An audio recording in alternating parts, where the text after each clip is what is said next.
The train wheezed to a stop like an old man catching his breath after climbing stairs. Steam hissed from the engine, mixing with the December cold until Clara Mayhew couldn't tell which was smoke and which was her own breath fogging the window glass. She pressed her gloved hand against the pane one last time, leaving 5 fingerprints that would disappear before the train pulled away again. "End of the line, miss." The conductor called, though she was the only passenger left in the car. His voice carried that particular gentleness reserved for women traveling alone, part pity, part warning. Clara stood, her traveling dress catching on the rough wooden seat. At 27, she moved with the careful dignity of someone who'd learned that height made people stare. 6 feet in her boots, shoulders broader than fashion dictated, hands that could birth a calf or mend a fence as easily as they could embroider a pillowcase. Back in Ohio, the church ladies had whispered she was too much woman for any decent man to handle. They'd said it like a disease that might be catching. Her father had agreed. Apparently, that's why she was here. Wasn't it sold off like surplus livestock to a man she'd never met? All for the promise of good grazing land and water rights. The platform at Red Rock Station wasn't much more than planks laid over mud, already collecting snow in the gaps between boards. Clara gathered her 2 carpet bags, everything she owned now, and made her way down the metal steps. The cold hit her like a slap, sharp enough to make her eyes water. Or maybe that was something else. She'd promised herself no tears, not where anyone could see. The town sprawled before her like a child's toys scattered in dirt. One main street, buildings leaning against each other for support, and beyond that, nothing but white hills rolling toward mountains that scraped the gray belly of the sky. A few souls moved between the buildings, all of them bundled so thick they looked like walking haystacks. No one was waiting for her. Clara set her bags on the platform and pulled the letter from her coat pocket, though she'd memorized every word during the 3-day journey. Asterisk, Miss Mayhew. Asterisk. Your father has arranged our union to mutual benefit. I will collect you at the Red Rock Station on the 15th of December. You will find me a fair man, provided you understand your duties and position. Asterisk General Myron Stratton. Retired asterisk asterisk Stratton Holdings. Red Rock asterisk. The 15th. Today. She looked up and down the platform again, as if a retired general might be hiding behind the water tower. Nothing but wind and the retreating chuff of the train disappearing into the pines. You the mail-order bride. Clara turned to find a boy, maybe 12, studying her with the frank curiosity of youth. His coat was too big, probably an older brother's, and his nose ran freely in the cold. "I'm expected by General Stratton," she said, keeping her voice steady. The boy's eyes went wide. "The general's getting married. Ma said he was too mean to—" He caught himself, face reddening. "I mean, she said he was particular." "Particular?" Clara almost laughed. Was that what they called men who'd outlived 2 wives already? Men whose names made shopkeepers lower their voices. "Could you tell me how to find Stratton Holdings?" she asked. "It's 5 miles up the mountain road, but you can't walk it. Miss, not in them shoes. Not in this weather, neither." The boy wiped his nose on his sleeve. "General usually comes to town on Wednesdays for supplies. This here's Thursday." Of course it was. Clara looked at her bags, then at the boy. "Is there somewhere I might wait?" "Mrs. Hutchins runs the boarding house. She don't usually take— she's particular too." His eyes darted to Clara's ringless left hand. "But seeing as you're spoken for and all." Spoken for, like she was a seat at a church social, reserved but not yet occupied. "Thank you," Clara said, reaching for her bags. The boy surprised her by grabbing one. "I'll help. Ma says a gentleman always helps a lady with her bags." He struggled with the weight but wouldn't let go, pride overcoming practicality. They made their way down Main Street, Clara's boots slipping on patches of ice. The boarding house sat between a mercantile and what might have been a saloon, though the sign had been painted over. Mrs. Hutchins answered the door on the third knock, a woman constructed entirely of sharp angles and disapproval. "I don't take in strays," she announced before Clara could speak. "This here's General Stratton's bride," the boy piped up. "Come in on the train just now." "Mrs. Hutchins' expression shifted through several variations of surprise before settling on calculation. The general didn't mention any bride. Nevertheless, here I am. Clara met the woman's gaze steadily. "I can pay for a room while I wait." "Can you now, Mrs.?" Hutchins stepped aside, though grudgingly. "$1 a night, paid in advance. No visitors, no spirits. No loud talking after 8 o'clock. Clara paid for one night, hoping it would be enough. The room was small but clean, with a narrow bed and a window that looked out on the back of the Mercantile.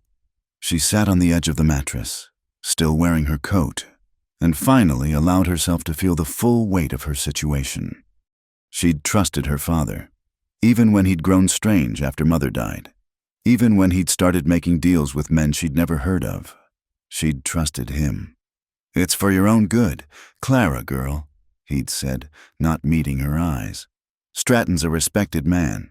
Fought in the war, has land, cattle, a good house. You'll want for nothing.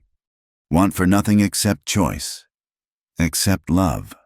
Except the chance to be more than some man's third attempt at finding a wife who wouldn't die or run off." A knock at the door interrupted her thoughts. "Mrs." Hutchins stood in the hallway, arms crossed. "There's a gentleman downstairs asking after a tall woman off the train. Says he's here to collect what's his." Clara's stomach turned to lead. She followed Mrs. Hutchins down the narrow stairs, each step feeling like a walk to the gallows. In the parlor, a man stood with his back to them, studying a faded painting of shepherds and sheep.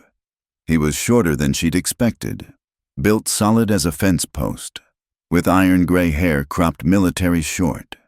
When he turned, his face was all hard planes and deep lines, like leather left too long in the sun. "Miss Mayhew." It wasn't a question. His eyes, pale as winter sky, took in her height, her broad shoulders, the wisps of dark hair escaping her traveling bonnet. His mouth tightened. "You're not what I expected." "Nor are you," Clara said before she could stop herself. Something flickered in those pale eyes, surprise, maybe, or anger. "I see your father failed to mention your tongue along with your—" He gestured vaguely at all of her. "Stature." "My father mentioned very little. General Stratton." "Just Stratton. I've been retired near 15 years. He picked up his hat from the side table, settling it on his head with military precision. "Get your things. We're losing daylight." "I have 2 bags upstairs." "Then get them." He turned to Mrs. Hutchins. "Thank you for accommodating my delivery." Delivery, like she was a parcel that had arrived postage due. Clara climbed the stairs again, her mind racing. She could refuse to go. She could— What? She had $40 to her name, no family to return to, and winter settling over the mountains like a burial shroud. Her father had signed papers, made promises. In some ways, that signature carried more weight than her own wishes ever would. She collected her bags and returned to find Stratton already outside, standing beside a black horse that matched his mood. No wagon, no carriage, just the horse and a mule tied behind it. "You can ride?" he asked. "Yes." "Side saddle." "Either way." His eyebrows rose slightly. "The mule's for your bags. You'll ride behind me." Clara had ridden double before, but always with her brothers, never with a stranger who owned her future. She let him strap her carpetbags to the mule, then accepted his hand up. The horse shifted under their combined weight, and she was forced to grip Stratton's coat to keep from sliding off. "Arms around my waist," he ordered. "I won't have you falling and breaking your neck before we're properly married." Properly married? As if there was anything proper about this arrangement. They rode out of Red Rock as the sun tilted toward the mountains, painting the snow pink as a maiden's blush. The road wound upward through stands of pine and aspen, their branches heavy with fresh snow. Clara had never seen country like this, so vast, so empty, so utterly indifferent to human plans and promises. Stratton didn't speak during the ride, which suited Clara fine. She concentrated on staying warm, on keeping her balance, on not thinking about what waited at the end of this journey. The letter had mentioned a house, but houses could mean anything out here. She'd seen shacks by the railroad that their owners probably called mansions. The wind picked up as they climbed, driving ice crystals against her cheek like tiny needles. Her fingers went numb where they gripped Stratton's coat. Just when she thought she couldn't endure another minute, they crested a rise, and she saw it a 2-story house of real timber, not logs, with glass windows and a wraparound porch. Smoke rose from 2 chimneys, and lamplight glowed warm behind curtains. It was civilization in the wilderness, comfort carved out of chaos. For a moment, Clara's hope stirred. Maybe this wouldn't be the prison she'd feared. Maybe. "You'll have the back bedroom," Stratton said, breaking his silence. "I'll expect breakfast at 6, dinner at 6. No visitors without my permission. No trips to town alone, church on Sundays, whether you're inclined or not. Questions?" The hope died as quickly as it had risen. "No questions," she said against his back. "Good. A woman who knows when to hold her tongue is worth her weight in gold out here." They rode into the yard as full dark settled over the mountains. A man emerged from the barn to take the horse, nodding at Stratton but carefully not looking at Clara. She slid down on her own, legs shaky from the ride and the cold. Her bags were unloaded. The house door opened, and just like that, her new life began. The life she hadn't chosen, in a place she'd never seen, with a man who looked at her like a disappointment before he'd even known her name. The house swallowed Clara whole, its shadows deeper than the night outside. She stood in the entrance hall, carpetbags at her feet, while Stratton hung his coat on a peg with methodical precision. The floorboards creaked under her weight, announcing her presence to whoever else might inhabit this place. "Leave your bags. Maria will see to them." Stratton lit a lamp, the flame casting harsh angles across his face. "This way." Clara followed him through rooms that smelled of leather and tobacco, past furniture that squatted heavy and dark like sleeping beasts. Everything was quality. She could see that even in the dim light, but there was no warmth to it. No flowers on the tables, no photographs on the walls, no signs that anyone had tried to make this house a home since whenever the last missus. Stratton had given up trying. The dining room table could have seated 12, but was set for 2, at opposite ends. The distance between the plates seemed deliberate, a statement of how things would be. Stratton took his seat without pulling out her chair, without even glancing to see if she needed assistance.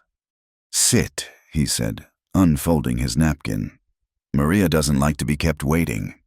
Clara had barely settled into her chair when a woman emerged from what must be the kitchen.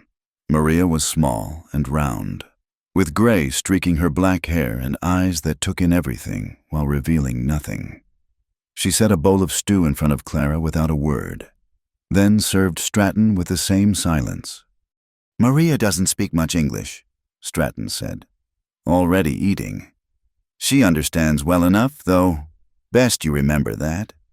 The stew was good chunks of beef, potatoes, carrots in rich gravy, but Clara could barely swallow past the knot in her throat. She watched Stratton eat with military efficiency, each movement calculated, no energy wasted. This was a man who'd learned to fuel his body like tending a machine. Nothing more. "Your father said you were educated," he said suddenly, not looking up from his bowl. "Yes, I taught school for 3 years. That ends now. A general's wife has no business working outside the home." "You're retired," Clara pointed out quietly. His spoon stopped halfway to his mouth, those pale eyes fixed on her with an intensity that made her wish she'd held her tongue. "Retired or not, I remain who I am. You do well to remember that." They finished the meal in silence, broken only by the clink of spoons against bowls. When Maria cleared the dishes, Stratton pushed back from the table and stood. "Come, there are matters to discuss." He led her to what was clearly his study, all dark wood and leather-bound books, a massive desk dominating one wall. Clara noticed the books were arranged by height, not subject, and showed no signs of being read props. Then, the whole room felt like a stage set for the man Stratton wanted people to think he was. He poured himself whiskey from a crystal decanter, didn't offer her any, not that she'd have accepted, but the deliberate exclusion stung. He stood by the fireplace, glass in hand, studying her like she was a problem to be solved. "You're not what I requested," he said finally. Clara's spine stiffened. "I wasn't aware wives could be ordered like catalog goods, specific measurements and specifications." "Your father assured me you were biddable, gentle, feminine." He said the last word like it tasted bad. "Instead, I find myself with a woman who looks me in the eye and speaks her mind. That won't do. I apologize for having thoughts." The glass in his hand trembled slightly. Control. Clara realized everything with this man was about control, and he was used to having it absolutely. "Sarcasm is the weapon of the weak," he said. "I won't tolerate it in my home." "Then what will you tolerate?" General Stratton. He set the glass on the mantel with excessive care. "Obedience, silence unless spoken to, proper feminine behavior. You're too tall, can't help that now, but you'll dress to minimize it. No bright colors, nothing that draws attention. You'll keep your hair pinned up, always. No rouge or powder, I won't have my wife looking like a dance hall woman." Each rule felt like another bar sliding into place. Clara had expected some restrictions. Yes, but this was erasure. He didn't want a wife. He wanted a ghost who cooked his meals and warmed his bed and never, ever reminded him she was human.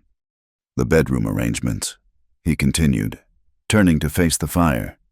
"You'll have the back room, as I said. I'll visit when I see fit. You'll not lock your door. Ever. A wife's duty." "I understand duty," Clara interrupted, her voice sharper than intended. He turned slowly, and for the first time, she saw something besides cold calculation in his eyes, something that made her take an involuntary step back. "Do you?" He moved toward her, not quickly, but with purpose. "Your father owes me $800. Gambling debts. Did he tell you that? No? I thought not. This arrangement clears that debt. You are, quite literally, payment for your father's weakness." The room tilted. Clara gripped the back of a chair to steady herself. $800. A fortune. More money than she'd see in 5 years of teaching.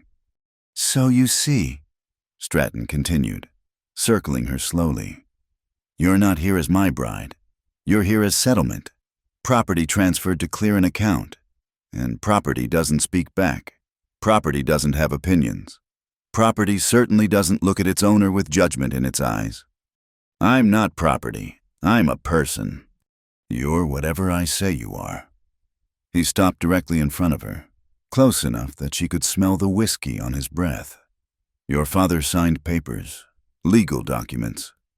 You belong to me now, Clara Mayhew, whether you like it or not." She wanted to run. Every instinct screamed at her to bolt for the door, to take her chances in the snow rather than stay here with this man who spoke of owning her like she was livestock. But where would she go back to a father who'd sold her to pay his debts into the wilderness to freeze? "I see you're beginning to understand," Stratton said, mistaking her silence for submission. "Good. Maria will show you to your room. We'll be married on Sunday. The preacher comes through once a month, and he's due. Until then, you'll conduct yourself as if we're already wed. Do I make myself clear?" "Crystal clear," Clara managed. "Excellent." He returned to his whiskey, dismissing her with a wave. "Oh, and Clara, that dress you're wearing, burn it. The color is too bold." Clara looked down at her traveling dress, a modest brown wool with small bronze buttons. If this was too bold, what would satisfy him? sackcloth. Maria appeared in the doorway as if summoned by magic. She beckoned to Clara with one work-worn hand, and Clara followed, grateful to escape the study and its master. They climbed narrow back stairs to the second floor, Maria's candle throwing dancing shadows on the walls. The back bedroom was small but clean, with a single bed, a washstand, and hooks on the wall for clothes. No mirror, no chair. A servant's room dressed up just enough to call it something else. Maria set the candle on the washstand and studied Clara with those knowing eyes. Then, surprisingly, she spoke. "The other ones, they cry first night. You no cry. The other ones, 2 wives, both gone." Maria made a gesture that could have meant death or departure. "You stronger, maybe you last." It wasn't exactly encouragement, but it was the first human kindness Clara had encountered since stepping off the train. "Thank you, Maria." The older woman shrugged. "Lock no good." She pointed to the door. "But chair under handle, say make noise if someone try come in." The implication made Clara's skin crawl, but she nodded. Maria left, and Clara was alone with the sound of wind rattling the windows and her own thundering heartbeat. She didn't burn the dress. Instead, she hung it carefully on one of the hooks, smoothing the fabric with trembling hands. It was her mother's dress, retailored to fit Clara's taller frame. The bronze buttons had belonged to her grandmother. Stratton could demand obedience, but she'd not destroy the last piece of home she had left. Clara wedged the chair under the door handle as Maria had suggested, then sat on the edge of the narrow bed. Somewhere in this house, Stratton was finishing his whiskey, planning how to break her like a horse to harness. Somewhere beyond these walls, snow was falling on a world that didn't know or care that Clara Mayhew had been sold to pay a debt she didn't owe. She pulled her mother's wedding ring from the hidden pocket in her skirt, the one thing of value her father hadn't found to sell. The gold caught the candlelight, warm as a promise. "I'll survive this," she whispered to the ring, to her mother's memory, to herself. "I'll survive, and I'll find a way out, somehow." The wind howled louder, and somewhere in the house, a door slammed. Clara blew out the candle and lay down fully dressed, the chair wedged firmly against the door. She didn't expect to sleep, but exhaustion took her anyway, pulling her down into dreams where trains ran backward and fathers remembered how to love their daughters more than their debts. When she woke, it was to the sound of boots on the stairs and the doorknob turning against the chair's resistance. The handle rattled once, twice, then stopped. The boots retreated. Clara lay in the darkness, counting heartbeats, waiting for dawn. 3 more days until Sunday. 3 more days until she became Mrs. Stratton in name as well as circumstance. 3 more days to figure out if Maria was right, if she was strong enough to last where others hadn't, or if she'd become just another ghost in this house of rules and shadows. Another woman who'd learned too late that some prisons came with wedding rings instead of bars. The first 3 days in Stratton's house passed like walking through deep mud, each hour an effort, each meal a test of endurance. Clara learned the rhythm of his expectations breakfast at 6 sharp. Not a minute later, complete silence unless he addressed her directly. Eyes downcast when he entered a room. The rules of erasure. She'd come to call them in her mind. Now it was Saturday evening, the night before their wedding, and snow fell heavy outside the dining room windows. Clara sat at her designated end of the table, mechanically eating the roast Maria had prepared, while Stratton read a week-old newspaper as if she weren't there at all. "Tomorrow's ceremony will be brief," he said suddenly, not lowering the paper. "The circuit preacher doesn't waste words. You'll wear something appropriate, dark, modest." "I have a gray dress," Clara offered. "Good. No flowers, no feminine foolishness. We're not young lovers playing at romance." He folded the newspaper with precise creases. "After the ceremony, there'll be a small gathering. The town council, some of the ranchers." You'll serve refreshments and otherwise remain silent. These are important men. I won't have you embarrassing me with your height or your opinions." Clara set down her fork carefully. And after the gathering, for the first time that evening, he looked directly at her. The lamplight caught the deep lines around his mouth, the coldness in those pale eyes. "After the gathering, you'll understand what it means to be a wife." The words sat between them like a threat. Clara's hands trembled as she reached for her water glass. She'd known this was coming. It was part of the bargain, part of the debt she was paying for a father who'd valued cards more than his daughter. But knowing and facing it were different things entirely. "I've had 2 wives before you," Stratton continued, his tone conversational now, as if discussing the weather. "The first was weak, cried constantly, died in childbirth along with the baby. The second—" He paused, a strange smile playing at his lips. "The second thought she was clever, thought she could run. I found her at the train station in Denver, brought her back. She learned better. What happened to her? Pneumonia. Winter of '96. He stood, pushing back from the table. Weak lungs, always was delicate. Something in the way he said it made Clara's skin crawl. "You, however, don't strike me as delicate. That's good. Maybe you'll last longer." He left the dining room without another word, his footsteps heavy on the stairs.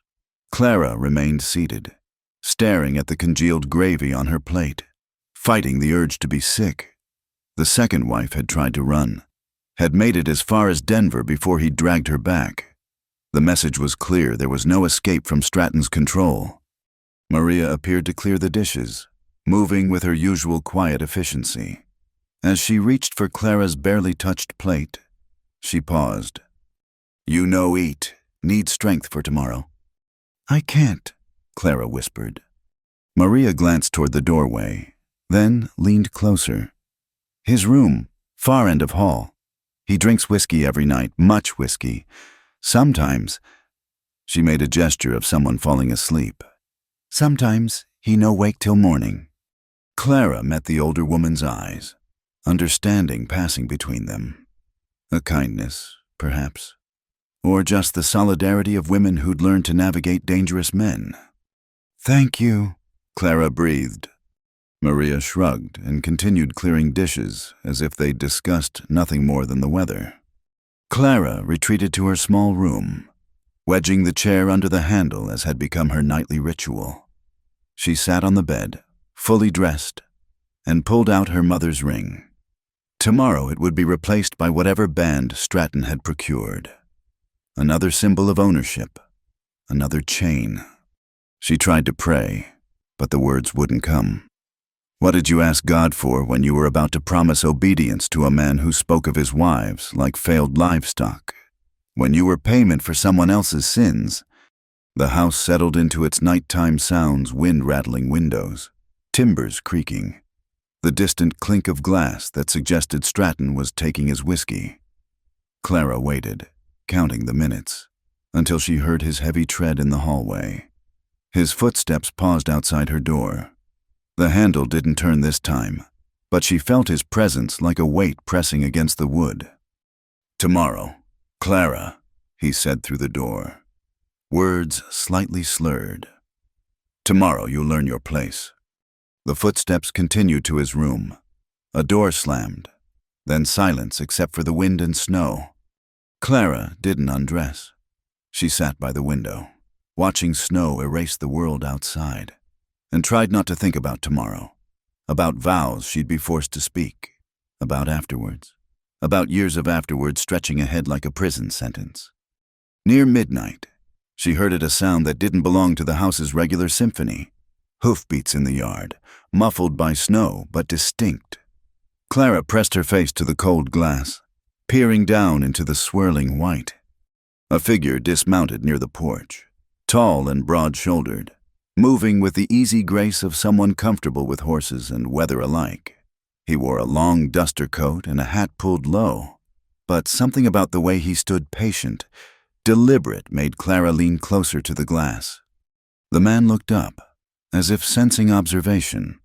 For just a moment, the porch light caught his face, younger than Stratton by at least 20 years, with a strong jaw shadowed by several days' beard. His eyes, she couldn't make out the color from here, swept across the windows until they found hers. They stood frozen, separated by glass and snow and circumstance, neither moving. Then he touched the brim of his hat, a greeting or acknowledgement, and turned toward the front door. A knock echoed through the house. Once, twice, then silence. Clara heard Stratton's door open, heard him cursing as he stomped down the hall. She pressed her ear to her own door, straining to hear. "What in blazes?" Stratton's voice, thick with whiskey and anger. "Rourke, what are you doing here at this hour?" "General." The visitor's voice was deep, calm. "Heard you were getting married tomorrow. Came to offer congratulations." "At midnight in a blizzard. Had business in town. Heading back to my place. Saw your lights on." There was a pause. Clara could picture Stratton weighing suspicion against the social conventions that demanded hospitality, even to unexpected guests. "Come in, then," Stratton said grudgingly. "But make it quick. I have a wedding in the morning." Footsteps moved toward the study. Clara carefully removed the chair from her door handle and cracked it open just enough to see down the hall. Empty. She could hear voices from below, Stratton's sharp, impatient, the visitor's measured and steady. She shouldn't care. It was none of her business who called on Stratton, even at strange hours. But something about the way the man had looked up at her window, as if he'd known she'd be watching. "Sure about this marriage?" The visitor's voice carried up the stairs. "Man your age, taking a young bride. Third time's the charm. They say—" "What's it to you, Rourke?" "Nothing. Just remembering Sarah and Elizabeth. Shame what happened to them." The temperature in the house seemed to drop 10 degrees. When Stratton spoke again, his voice could have cut glass. "Ancient history, and none of your concern."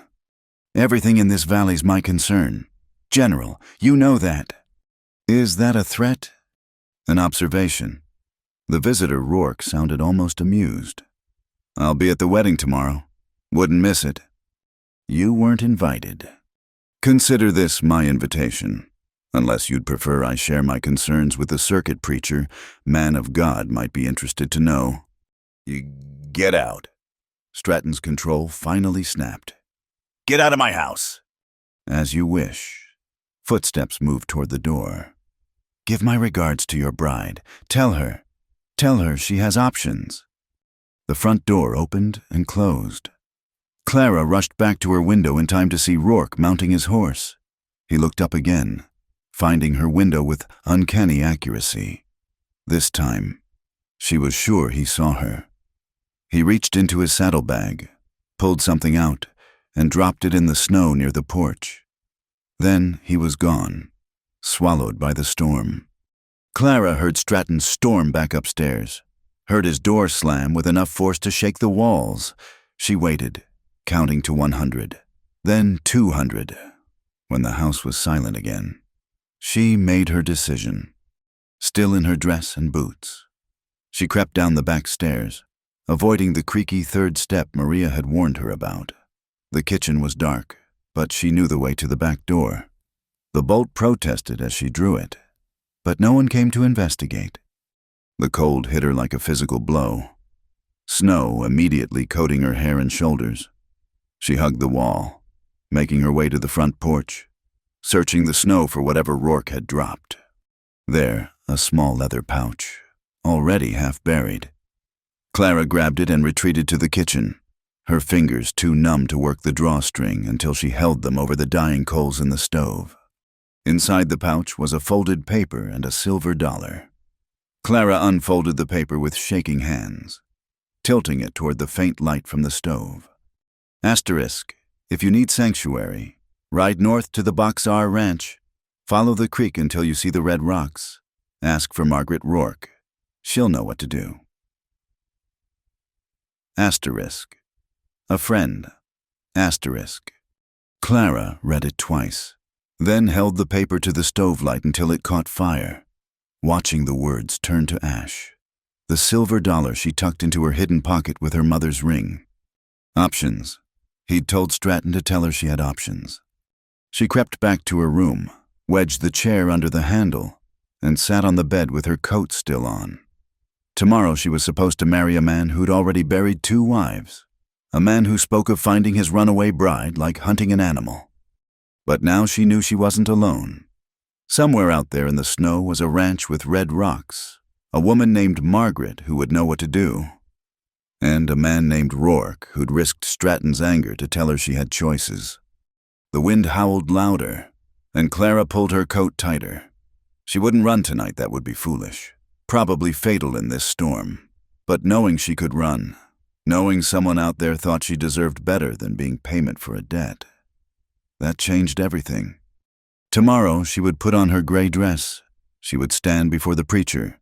But when Stratton spoke his vows of ownership disguised as marriage, she would be thinking of red rocks and silver dollars and the word that Rourke had offered like a gift options. For the first time since stepping off the train, Clara Mayhew smiled. The morning of her wedding dawned gray as ash, with snow still falling and thick curtains that obscured the mountains. Clara stood in her small room, wearing the gray dress that satisfied Stratton's demands for modesty, her hands steady despite the churning in her stomach. She'd pinned her hair severely back, erasing any softness from her appearance. If he wanted a ghost for a bride, she'd give him one. Maria knocked quietly. "Time, señorita, the preacher. He is here." Clara followed her down the stairs, each step measured and deliberate. The parlor had been cleared of its usual furniture, chairs arranged in neat rows. A handful of townspeople had braved the weather: the mayor, 2 members of the town council, their wives. They all turned to stare as she entered, and Clara saw the same expression on every face, pity mixed with relief that it wasn't them standing in her shoes. Stratton waited by the fireplace, dressed in a black suit that made him look like an undertaker. The circuit preacher stood beside him, a thin man with nervous hands who kept glancing between Stratton and the door as if calculating escape routes. "Miss Mayhew," the preacher said, his Adam's apple bobbing. "Shall we begin?" Clara took her place beside Stratton, careful not to let their arms touch. She could smell whiskey on him despite the early hour, mixed with pomade and something else, fear-anger. He'd been rattled by Rourke's visit last night. She could tell. "Dearly beloved," the preacher began, rushing through the words like a man outrunning a storm. "We are gathered here today to witness the union of Myron Stratton and Clara Mayhew." The words washed over Clara without meaning. She responded when prompted, her voice hollow as an empty church bell. When Stratton slipped a thin gold band on her finger, his hands were cold as death. The ring was too small, it stuck at her knuckle, and he had to force it over with a twist that made her wince. "I now pronounce you man and wife," the preacher concluded with obvious relief. "You may kiss your bride." Stratton leaned in, his lips dry and brief against hers, a claiming, not a kiss.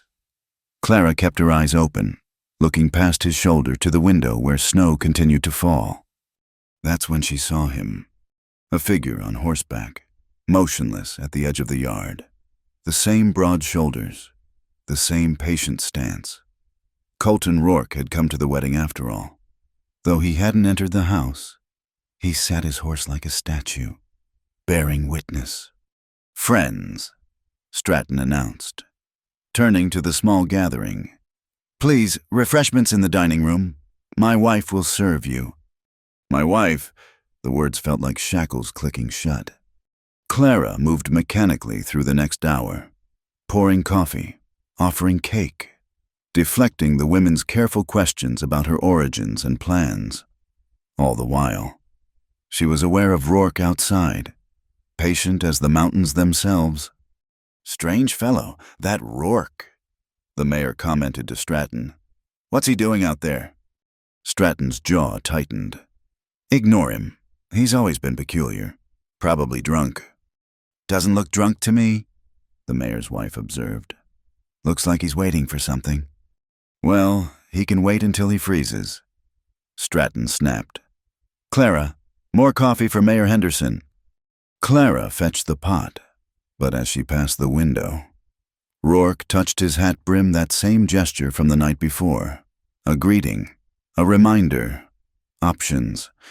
The gathering dragged on. Conversation stilted and uncomfortable. Everyone knew Stratton's history with wives. Everyone was thinking it, even if no one would say it aloud. Clara caught the women watching her when they thought she wasn't looking, already measuring her for a shroud.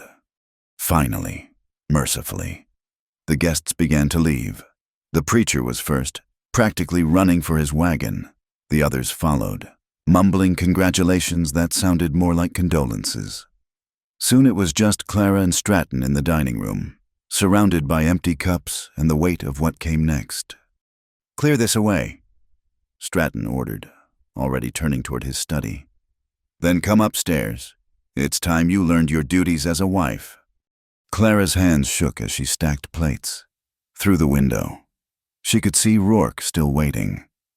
Why didn't he leave? What was he expecting? A knock at the front door made them both freeze. What now? Stratton snarled, striding to answer it. Clara followed, hovering in the doorway as her new husband yanked open the door. Rourke stood on the porch, snow dusting his shoulders, holding something in his hands. Congratulations on your marriage, he said calmly. Brought a wedding gift. We don't want your gifts, Stratton spat. Not for you. Rourke's eyes found Clara over Stratton's shoulder. For the bride. It's customary, isn't it? He held out what he was carrying, a saddle. Not new, but well-maintained. The leather oiled and supple. A good saddle. The kind that could carry a rider far. A saddle! Stratton's voice dripped contempt. What kind of wedding gift is that? A practical one. Rourke stepped past Stratton as if he weren't there, extending the saddle to Clara. Every woman should have her own saddle. Never know when she might need to ride. Clara's hands moved without her permission, accepting the weight of it. The leather was warm, as if it had recently been on a horse, as if it were ready to go. She has no need for a saddle, Stratton protested. She won't be riding anywhere without me. Things change. Rourke said mildly. People get sick. Emergencies happen. A woman alone on a ranch needs to be able to ride for help if necessary. She won't be alone. I'm not going anywhere. No, Rourke's expression was unreadable. Your first wife probably thought the same. And your second. The temperature in the room plummeted. Stratton's face went from red to white, his fists clenching. Get out of my house. I'm going. Rourke tipped his hat to Clara. Ma'am, remember what I said? Every woman needs her own saddle, and the ability to use it. He left without another word, spurs ringing on the porch boards.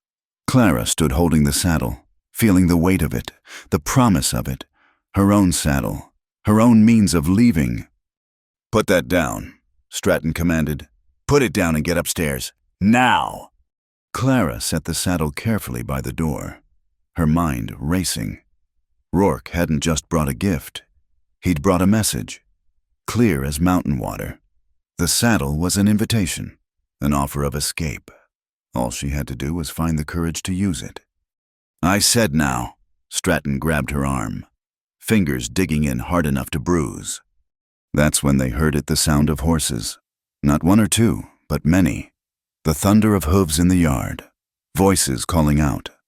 Stratton released her arm, striding to the window. His face went even whiter. What in blazes? Clara looked out over his shoulder. The yard was full of riders, at least a dozen men on horseback. At their head sat Rourke, calm as if he'd been expecting this all along. Stratton, one of the riders called out. Need to talk to you about those cattle you've been moving through Box R land without permission. This is my wedding day, Stratton roared.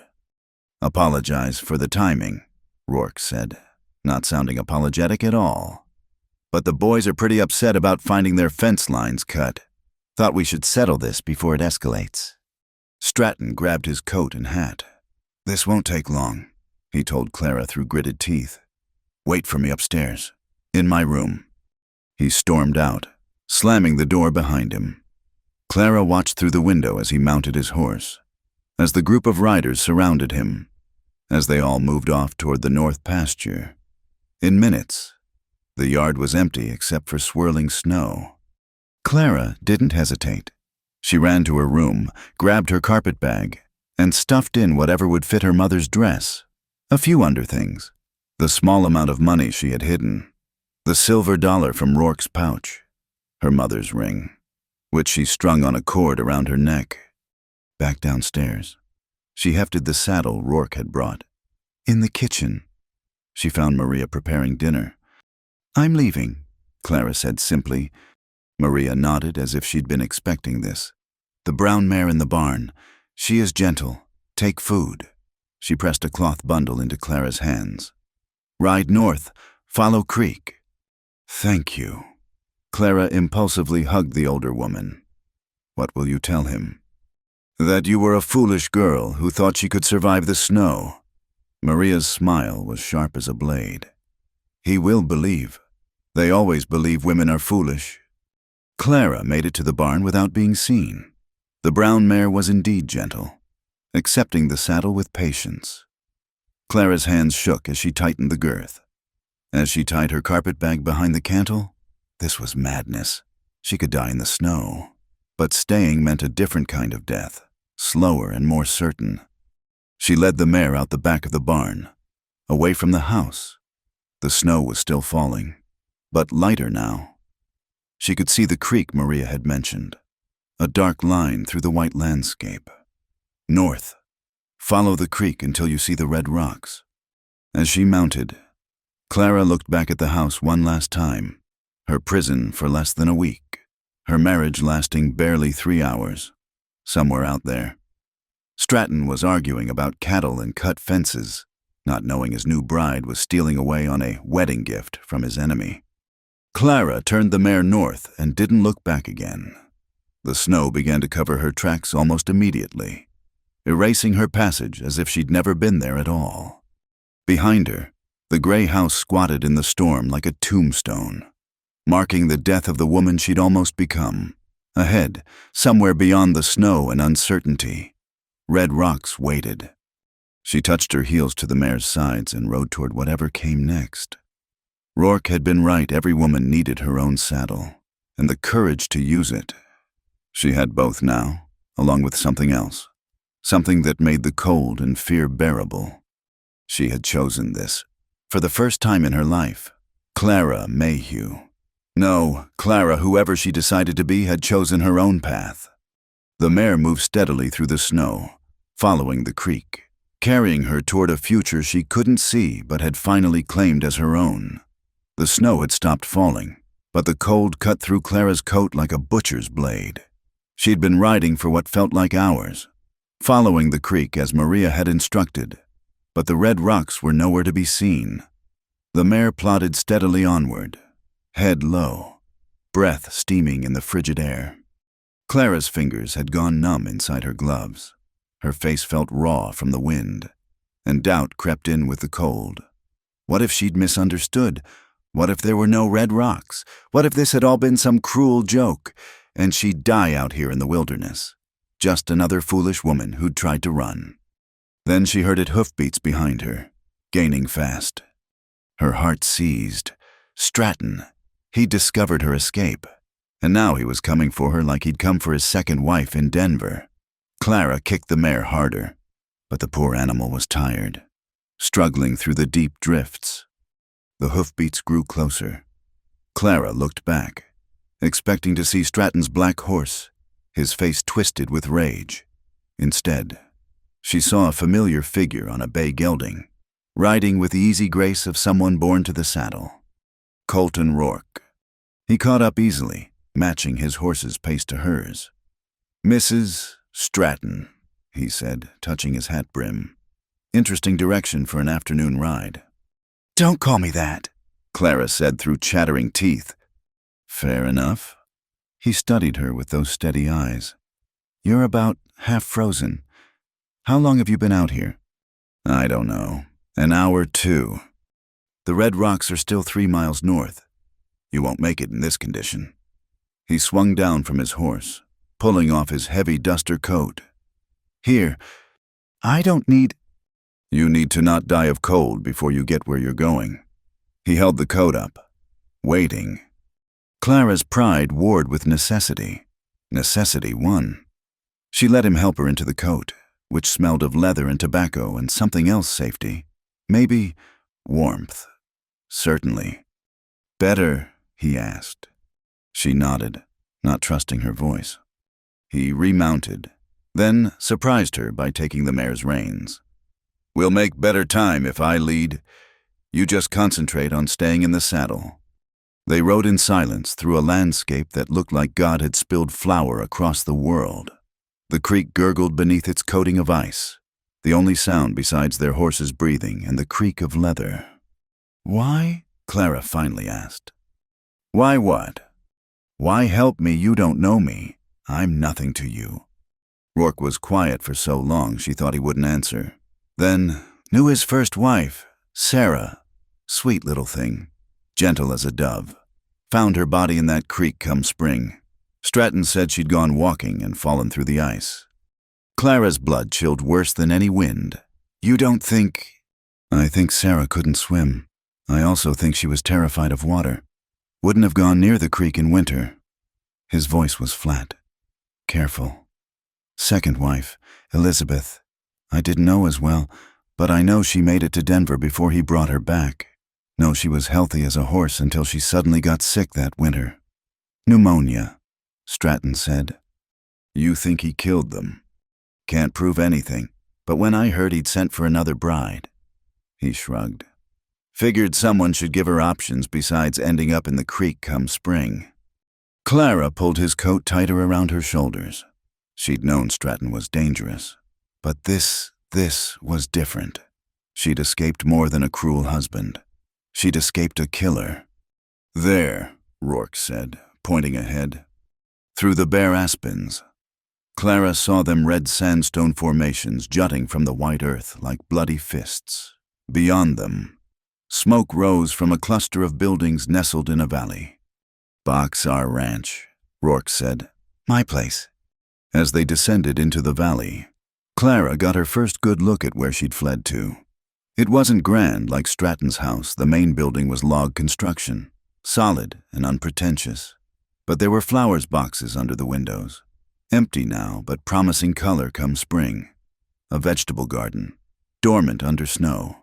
Signs of life, of hope, of a future planned for. Dogs ran out barking, tails wagging when they recognized Rourke. A woman emerged from the house, tall and raw-boned, gray hair in a practical bun. She took one look at Clara and started shouting orders. Tom, get the horses to the barn. Annie, heat water for a bath. Lord Almighty. Colt, what have you done now? Clara, meet my Aunt Margaret, Rourke said, helping Clara down from the mare. Maggie, this is Clara. Just Clara. Margaret's sharp eyes took in Clara's gray dress. The coat that clearly wasn't hers. The wedding ring she hadn't thought to remove. Running from Stratton. Are you on your wedding day? No less? Good. Shows you've got sense. Come on, girl, before you freeze solid. The house enveloped Clara in warmth. A real fire crackled in a stone fireplace. Not the cold efficiency of Stratton's hearth. Bright rag rugs covered the floors. The furniture was worn but comfortable. Chosen for living rather than show. Margaret bustled Clara into a chair by the fire, pulling off her frozen boots with practical efficiency. Annie, where's that hot water? A girl appeared, maybe 16, with Rourke's dark hair and steady gaze. His sister, Clara guessed. She carried a steaming kettle, which Margaret used to fill a basin. Feet first, Margaret ordered. Get the blood moving again. Clara gasped as her feet hit the water. pins and needles of returning circulation making her eyes water. Margaret added cold water until the temperature was bearable, then knelt to help rub feeling back into Clara's toes. "Foolish girl, riding out in weather like this," she muttered, but her hands were gentle. "Could have lost these toes. Could have lost your life." "I couldn't stay," Clara said. "Course you couldn't. Not with that man." Margaret glanced up. "How much do you know about Stratton's wives?" "Colton told me they died." "That's one way to put it." Margaret stood, wiping her hands on her apron. "Annie, get her some dry clothes. Something of yours should fit. Colt, make yourself useful. Get out to the barn and help Tom. This is women's business now." Rourke left without argument, though Clara caught him glancing back at her from the doorway. When he was gone, Margaret's expression softened. "You're safe here," she said simply. "Whatever else happens, know that Stratton won't set foot on this property. Not while I'm breathing." "He'll come for me. He said he found his second wife in Denver." "Denver's 3 days' ride. Box R is 3 miles from his front door. He knows better than to start that fight." Margaret helped Clara to her feet. "Come on, bath, food, and proper clothes. Then we'll figure out what comes next." The bath was heaven. Clara soaked in the copper tub while Annie heated more water, washing away the fear and cold and the memory of Stratton's brief, claiming kiss.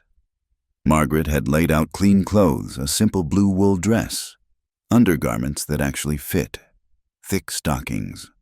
"These are too fine," Clara protested. "Nonsense. Annie's got plenty. Girl sews like she's racing against time." Margaret helped Clara with the buttons. "There. You look human again. Now food." The kitchen was warm and smelled of baking bread. Clara sat at a scarred wooden table while Margaret ladled out venison stew, thick with vegetables and barley. Real food, not the formal portions of Stratton's table. "Eat," Margaret commanded. "All of it. You're too thin by half." Clara ate while Margaret sat across from her, coffee cup in hand, studying her with those sharp eyes. "You'll stay here," Margaret said. It wasn't a question. "Long as you need, we've got a spare room, and Lord knows we could use another pair of hands. You know anything about ranching?" "I can learn." "Good answer." Margaret smiled, and it transformed her stern face. "Colt says you were a teacher. Annie's been pestering me for better schooling. Maybe you could help with that when you're settled." When you're settled, as if it were that simple, as if she could just walk away from a marriage and start over. "The law." "The law's a funny thing out here," Margaret interrupted. "Circuit judge comes through twice a year. By the time Stratton could file any papers, well, a lot can happen in 6 months. People disappear, people die, people turn up married to someone else entirely." Clara's cheeks heated. "I'm not looking for—" "Course you're not. Day of your wedding to that monster last thing on your mind. I'm sure." Margaret's eyes twinkled. "But time has a way of changing things. And Colt's a good man. Patient, respectful. Nothing like Stratton." Before the Clara could respond, the door opened and Rourke himself entered, stomping snow from his boots. "Horses are settled," he announced. "Tom's keeping watch, just in case." He looked at Clara in the blue dress, something shifting in his expression. "Better. Much." Clara found herself smiling for the first time in days. "Thank you for everything." "Thank Maggie. This was her idea." But he smiled back, and Clara felt something ease in her chest. "My idea to save you from freezing," Margaret corrected. "Colt's idea to make sure you had the chance to run in the first place. Man's been fretting about Stratton's new bride since he heard about the arrangement." "Maggie," Rourke warned. "What? It's true." She stood, beginning to clear the dishes. "Now then, Clara needs rest.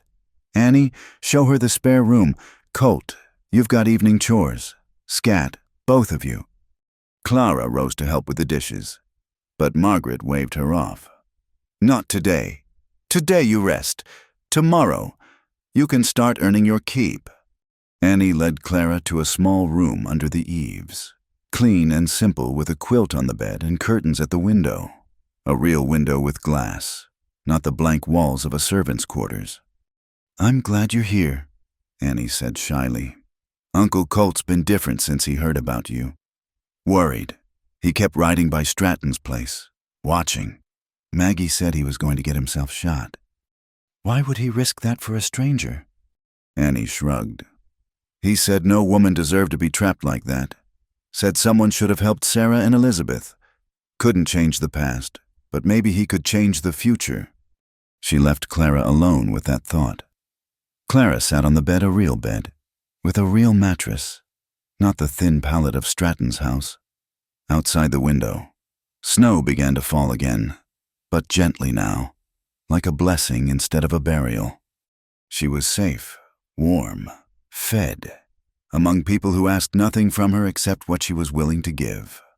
Clara pulled off Stratton's ring and set it on the nightstand. Tomorrow she'd figure out what to do with it. Tonight, for the first time in a week, she'd sleep without a chair wedged under her door. Winter at the Boxar Ranch settled around Clara like a quilt, comfortable and protective.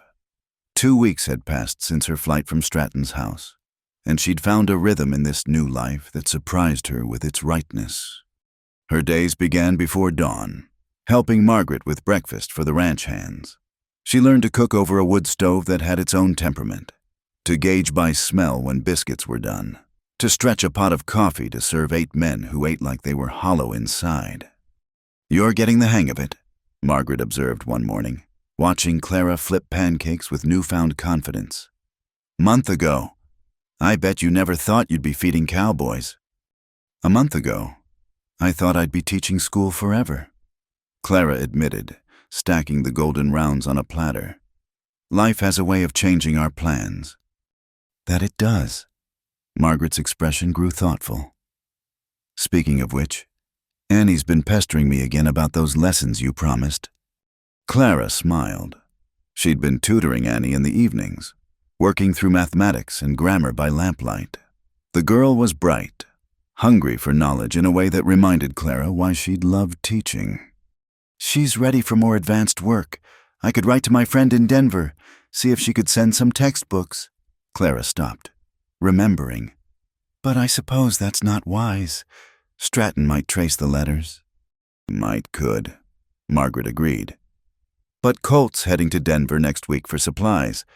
He could pick up what you need." As if summoned by his name, Rourke entered the kitchen, bringing cold air and the scent of pine. He'd been out since before dawn, checking the cattle in the far pastures. Ice crystals clung to his beard, and his cheeks were red with cold. "Coffee," Clara offered, already reaching for the pot. She'd learned he liked it black, strong enough to float a horseshoe. "Bless you," he said, wrapping his hands around the warm mug. Their fingers brushed in the exchange, and Clara felt that small jolt she'd been trying to ignore. It happened more often lately, these accidental touches, these moments of awareness. "How's the herd?" Margaret asked. "Lost 2 calves to the cold, but the rest are holding steady.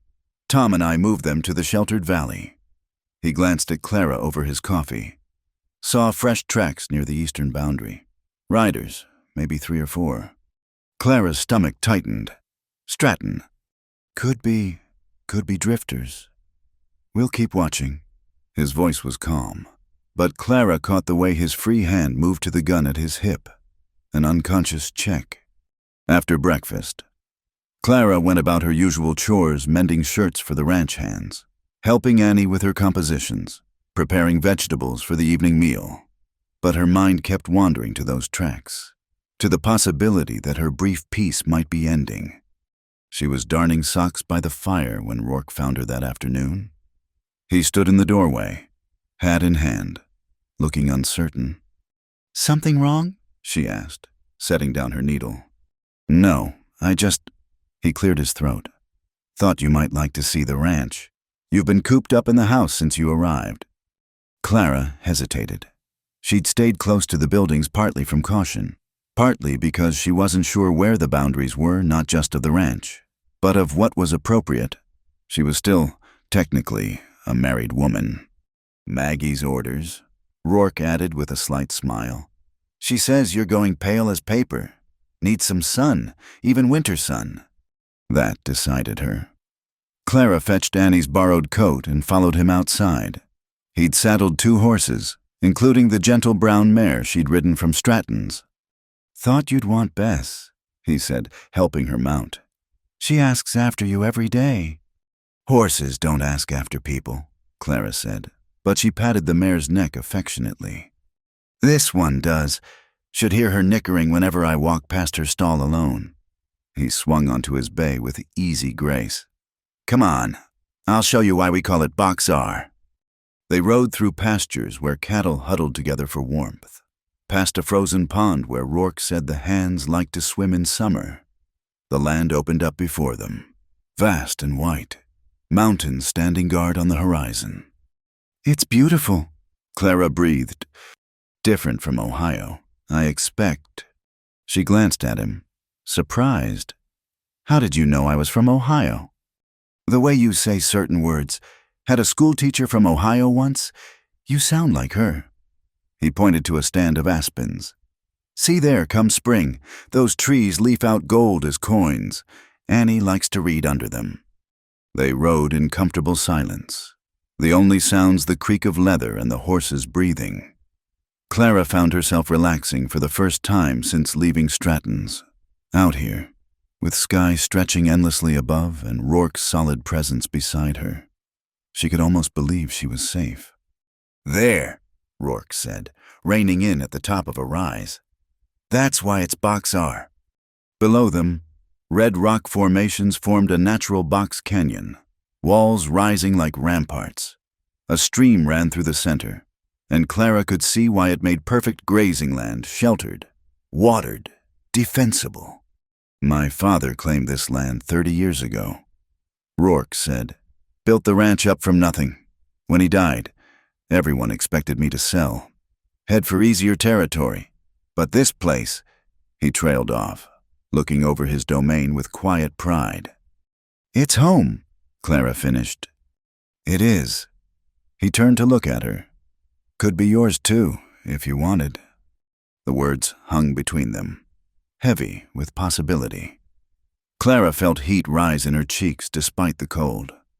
I'm married, she said quietly. To a man who sees you as property, who's probably killed 2 wives already. His voice hardened. That's not marriage. That's bondage. The law... I told you before, the law's different out here, and there are ways, legal ways. He stopped, shaking his head.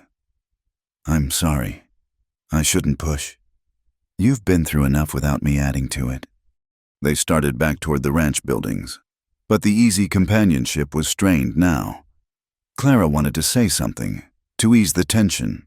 But what? That she thought about him more than she should. That when he smiled at her across the breakfast table. She felt something she'd never felt with any of the suitable young men back in Ohio. That being near him made her feel safe and unsettled all at once. Riders coming, Rourke said suddenly, pointing to a dust cloud on the southern road. Clara's hands tightened on the reins, but as the riders drew closer, she saw it wasn't Stratton. 3 men in town clothes, one wearing a badge that caught the light. Sheriff Morrison, Rourke identified. Wonder what brings him out here. They met the riders in the ranch yard. Sheriff Morrison, a weathered man with kind eyes, touched his hat to Clara. Ma'am, Rourke.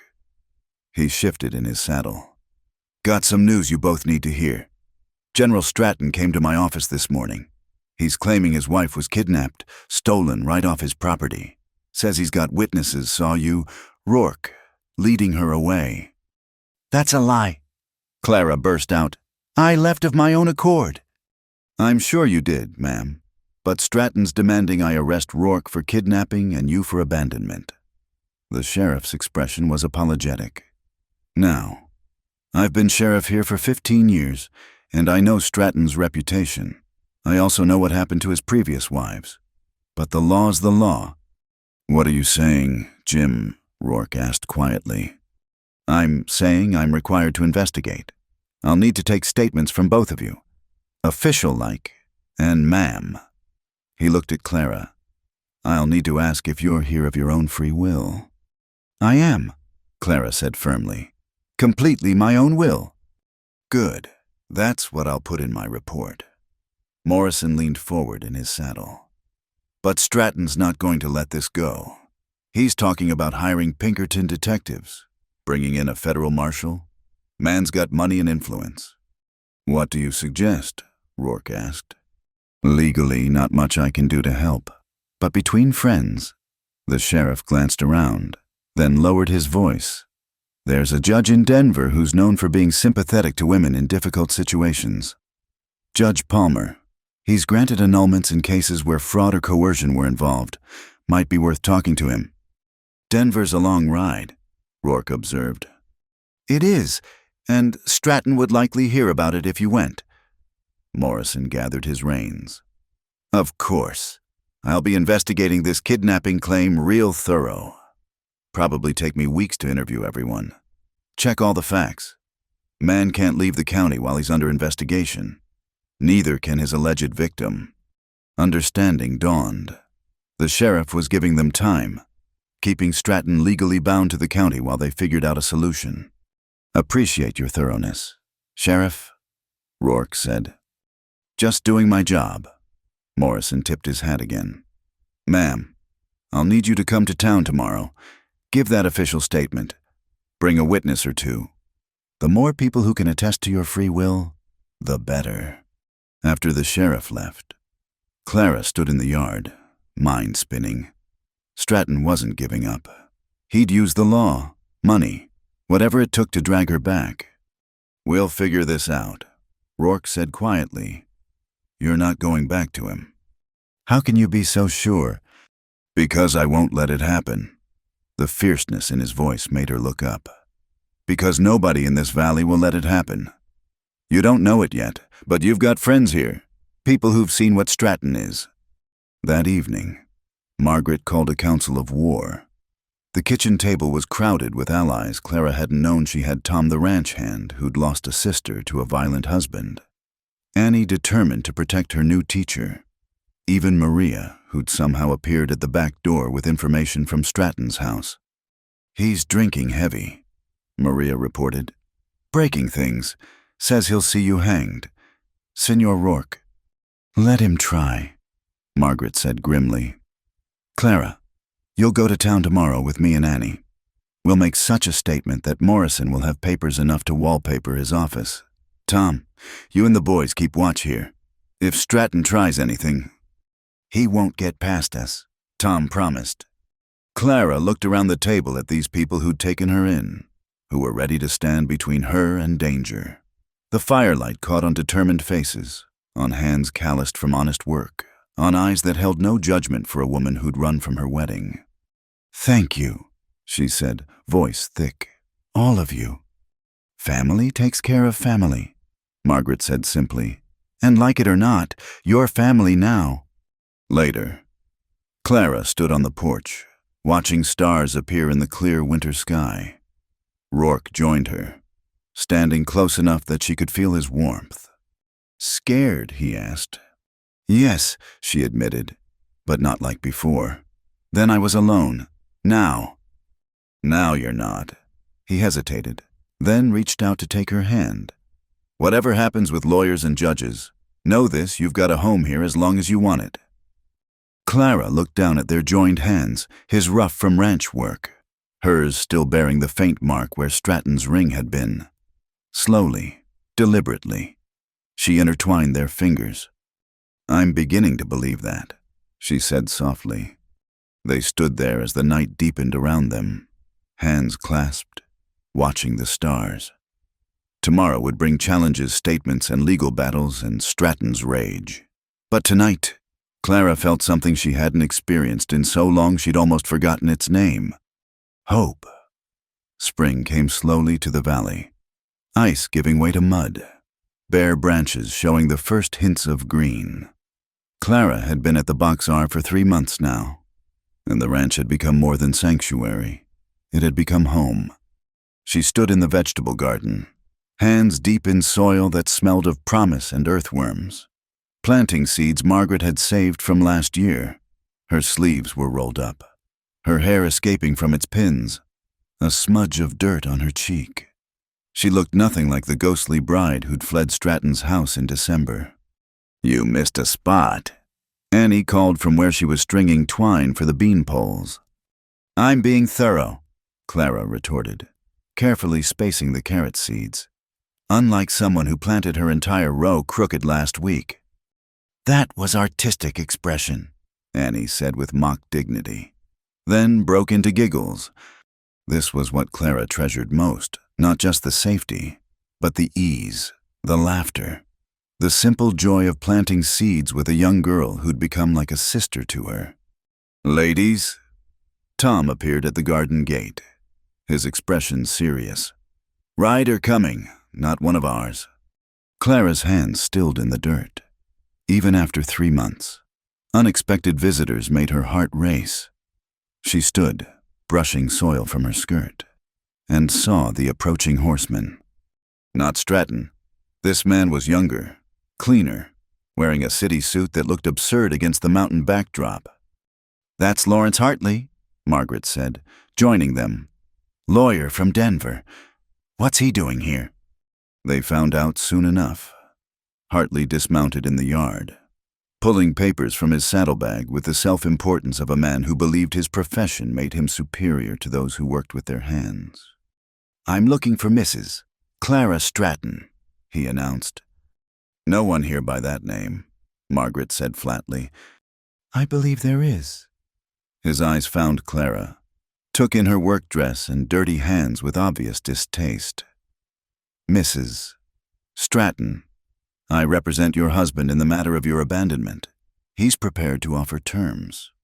"I don't want terms," Clara said. "I want to be left alone." "I'm afraid that's not possible." Hartley unfolded the papers. "You entered into a legal marriage contract. General Stratton is willing to forgive your transgression if you return immediately. Otherwise, he'll pursue criminal charges against you and Mr. Rourke for conspiracy and kidnapping." "That's ridiculous," Clara began, but Rourke's hand on her shoulder stopped her. She hadn't heard him approach, but there he was, solid and calm as always.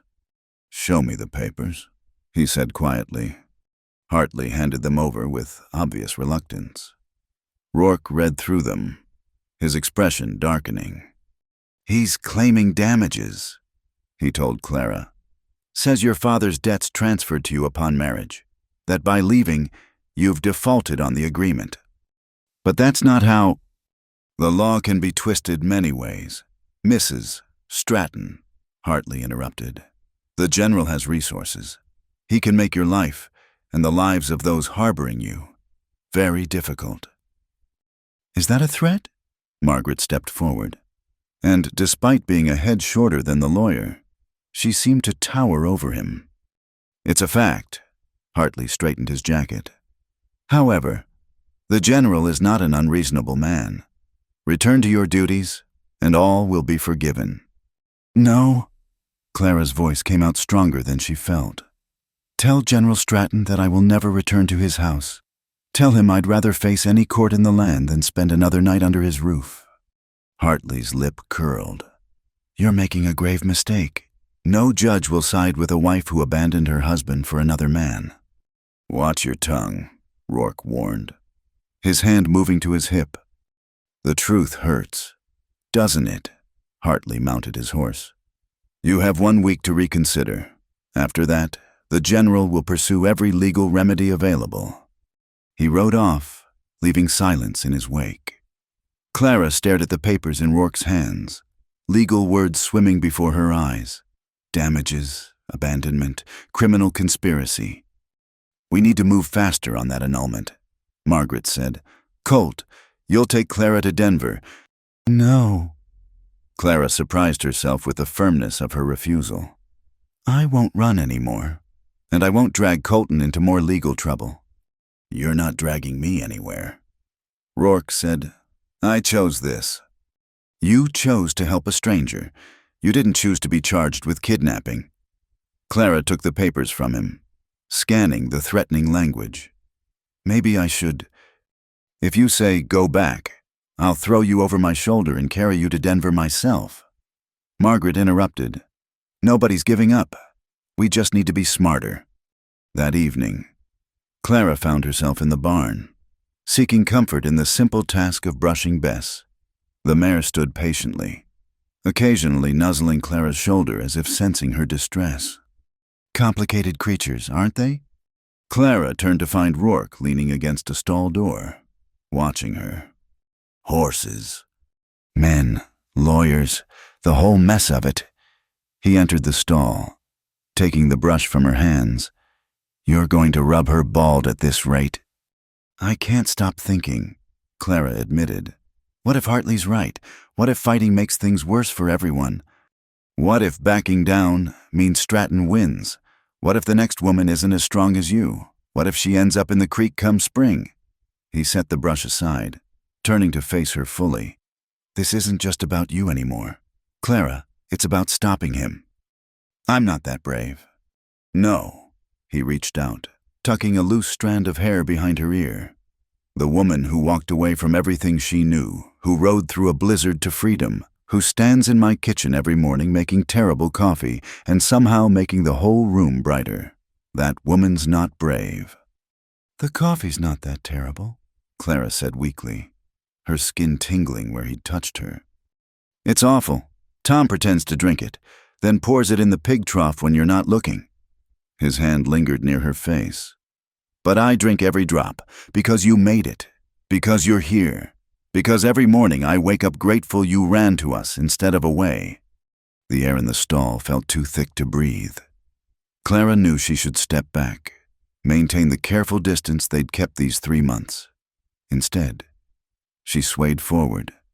Colt, she whispered. I know, he said roughly. I know you're not free. I know I should keep my distance.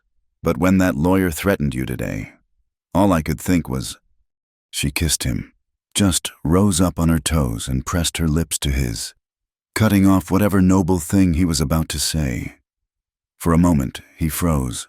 Then his arms came around her, pulling her against him with a desperate sort of gentleness. It was nothing like Stratton's claiming kiss. This was question and answer. Give and take. 2 people finding each other in the space between heartbeats. When they broke apart, both breathing hard. Clara kept her eyes closed. I shouldn't have done that. I'm glad you did. His forehead rested against hers. I've wanted to for months. I'm still married. Not in any way that matters. He pulled back enough to meet her eyes. But I'll wait. Long as it takes. We'll get you free. Clara, legal and proper. And then I'll court you the way you deserve. Flowers and Sunday drives and asking permission to hold your hand. A smile tugged at his lips. Though maybe we're doing things a bit backward. Clara laughed, surprising herself.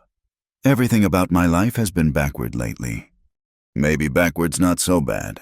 He kissed her forehead, gentle as a blessing. Come on, Maggie'll skin us both if we miss supper. They walked back to the house together, not touching but aware of each other with every step. In the kitchen, Margaret took one look at them and raised an eyebrow, but said nothing. Annie chattered about her lessons. Tom grumbled good-naturedly about fence repairs, and life went on as if Clara's world hadn't just tilted on its axis.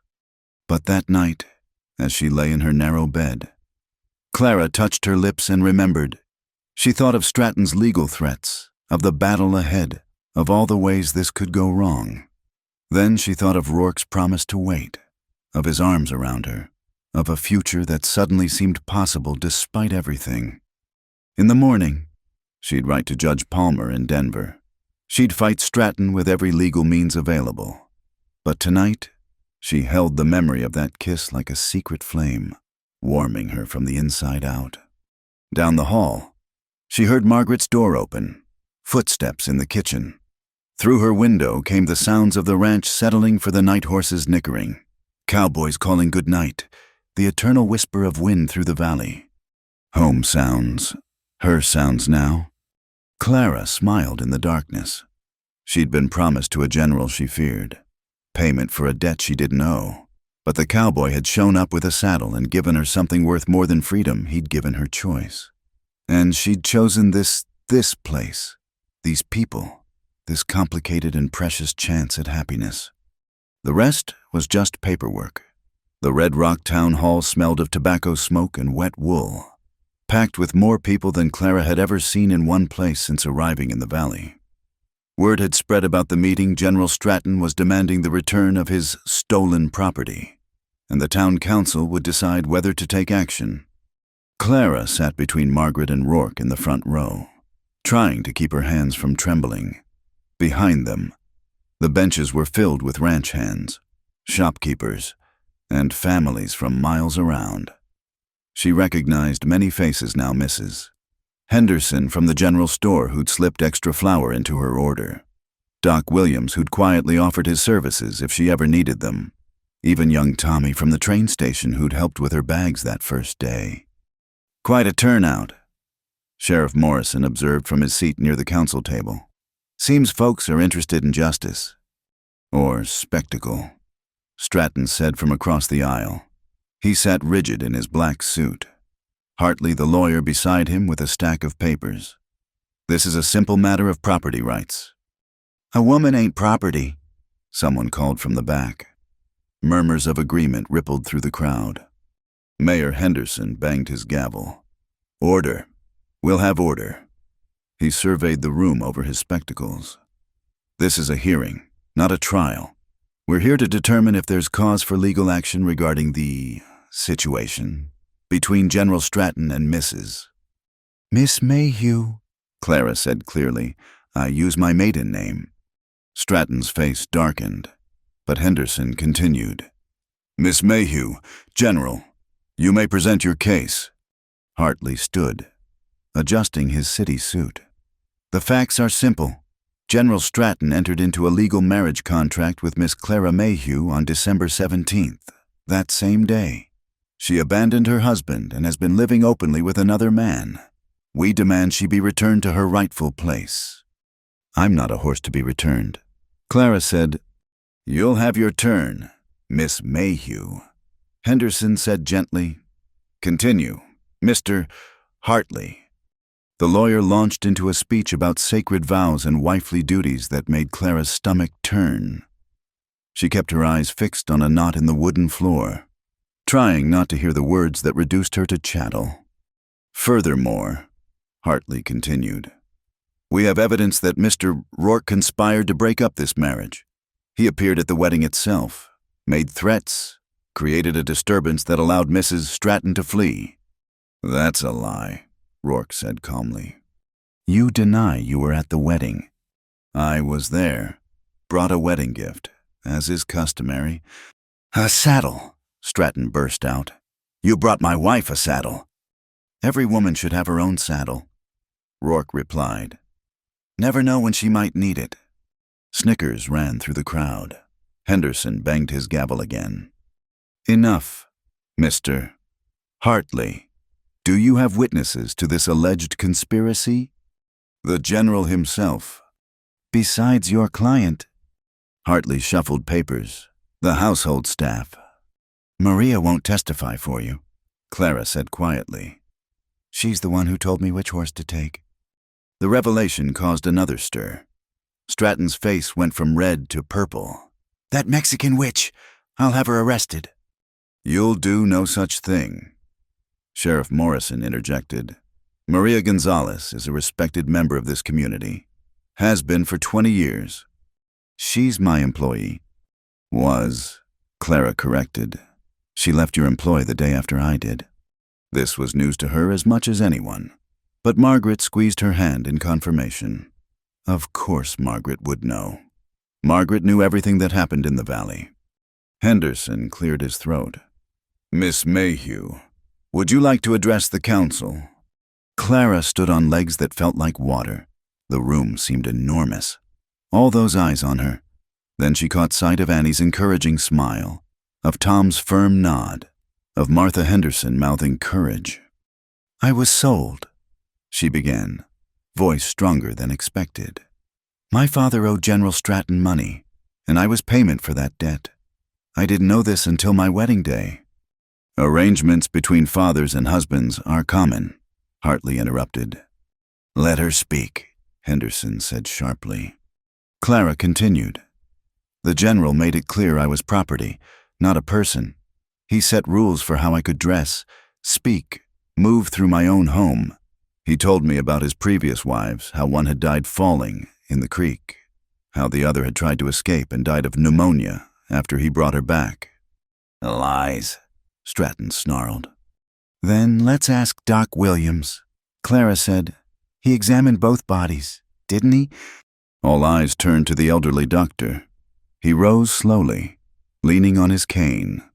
"I did examine them," he said carefully. Sarah Stratton had water in her lungs, consistent with drowning, also had bruises on her arms, old and new. Elizabeth Stratton died of pneumonia. True enough, but she also had broken ribs, poorly healed, signs of repeated injury. "You never said anything," Henderson accused. "Who would I tell? The law says a man can discipline his wife. I had no proof of murder, just," he spread his hands, "suspicions, regrets." The crowd's murmur had turned ugly. Clara saw men and women exchanging glances, pieces of a puzzle falling into place. "I ran because I feared for my life," Clara continued. "Mr. Rourke helped me. Yes, but I made the choice. I'll not go back to a man who sees wives as disposable property." "The law," Hartley began. "The law is meant to protect people," a new voice said from the doorway. Everyone turned to see a distinguished man in traveling clothes. "Not enable abuse." "Judge Palmer," Morrison said with satisfaction. "Glad you could make it." Stratton shot to his feet. "You have no jurisdiction here." "Actually, I do." Palmer made his way to the front. "Circuit Court grants me authority in this county. I understand there's a question of marriage validity." "The marriage is legal," Hartley insisted. "Legal, perhaps, but valid." Palmer accepted the papers Morrison handed him.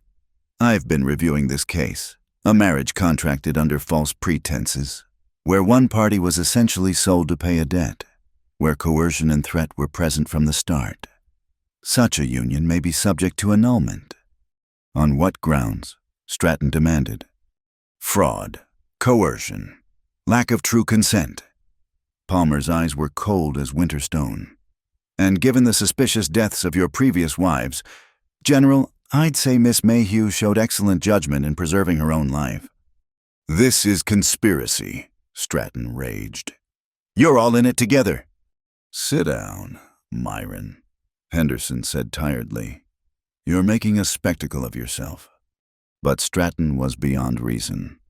"She's my wife, mine I paid for her." "And there's the truth of it," Clara said into the sudden silence. "He paid for me, like livestock." "I'll ruin you all." Stratton snarled. "Every last one of you who stands against me, you'll lose your shops, your loans will be called in, your—" "Are you threatening the entire town council?" Morrison asked mildly. "In front of a judge, that seems unwise." Stratton's lawyer grabbed his arm, whispering urgently. But the damage was done. The crowd had heard him claim Clara as purchased property, had heard him threaten their livelihoods. "I've heard enough," Judge Palmer announced. "Miss Mayhew, I'm granting a temporary order of protection. General Stratton is to stay away from you while I review the marriage documents. Given what I've heard today, I'm inclined toward annulment." "You can't do this," Stratton hissed. "I can, and I am." Palmer's voice carried the authority of law. "Furthermore, given your threats against the citizens of this town, I'm recommending Sheriff Morrison keep a close eye on your activities." "My pleasure," Morrison said. "This isn't over," Stratton promised. Glaring at Clara with such hatred, she stepped back. "You think you've won. You don't know who you're dealing with." "We know exactly who we're dealing with," Margaret said, standing. "A man who's killed 2 wives and threatened a 3rd. A man who thinks money makes him untouchable." She looked around the packed room. "But he's just one man, and we're a community." "Hear, hear!" The shout came from multiple throats. The crowd was on its feet now. Farmers and ranchers and shopkeepers united in purpose. Stratton stormed out, Hartley scurrying after him. Clara sank back onto the bench, knees suddenly weak. "You did well," Rourke said quietly. "We all did well," she corrected, looking around at these people who'd stood for her. "I never imagined that folks would care," Margaret smiled. "This valley takes care of its own. And like it or not, you're one of us now." Judge Palmer approached. "Miss Mayhew, I'll need you to provide a formal statement. The annulment process will take some weeks, but I see no barrier to granting it." "Thank you," Clara breathed. "Don't thank me. Thank the sheriff who wrote explaining the situation. Thank the doctor who finally spoke up. Thank the people who filled this room." He glanced at Rourke. "And thank the man who risked Stratton's rage to give you a chance at freedom." As people filed out, many stopped to press Clara's hand or offer quiet words of support. Martha Henderson hugged her. Doc Williams patted her shoulder. Even Tommy grinned and said his ma was proud of her. "Seems you've made an impression," Rourke observed as they finally made their way outside. "I just told the truth. Sometimes that's the bravest thing a person can do." The sun was setting as they rode back to the Box R, painting the sky in shades of pink and gold. Clara felt lighter than she had in months, as if speaking her truth in that packed room had lifted a weight from her shoulders. "It's not over," she said as they crested the hill above the ranch. "Stratton won't give up easily." "No," Rourke agreed. "But he's shown his true face now. The whole town saw it.